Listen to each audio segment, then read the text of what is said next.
லோக்சபா தேர்தலில் கூட்டணி அமைப்பது குறித்து யோசிக்கிறேன் என்று தேமுதிக கொண்டாடிய கிறிஸ்துமஸ் விழாவில் விஜயகாந்த் தெரிவித்துள்ளார்.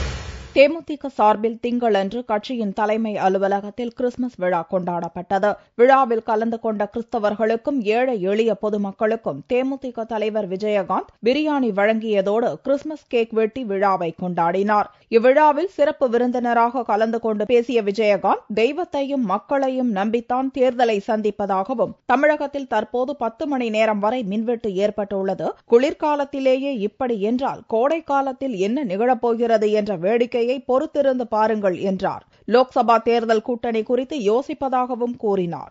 நேற்று கூட 6 தடவை என் வீட்டில் உட்கார கரண்ட் கட் ஆயிருச்சு. எங்க பார்த்தாலும் மின்வெட்டு. தாம்பரம் தாண்டா 10 மணி நேரம். இந்த குளிர்காலத்திலே இந்த பாடுபட்டா இனி வெயில் வரப்போகுது. இங்கேயே தமிழ்நாடு இருட்டாக்கிட்டு இருக்காங்க. தமிழ்நாடு இதில் பாரத பிரதமர் யாரு இவங்க சொல்றாங்க, நீங்க கட் அவுட் வச்சுக்கிட்டு இருக்கீங்க. மக்கள் உங்களை கெட் அவுட்னு சொல்றதுக்கு ரொம்ப நேரம் ஆகாது. அதையும் மறந்துடாங்க. அதிகமாக அரசியல் பேசலன்னு சொல்லுகிறேன். ஐயா சொன்னபடி யோசிக்கிறேன். எத்தனையோ கேப்டன்கள் வருவாங்க போவாங்க, நீங்க வச்சீங்கன்னா அதையும் யோசிக்கிறேன்.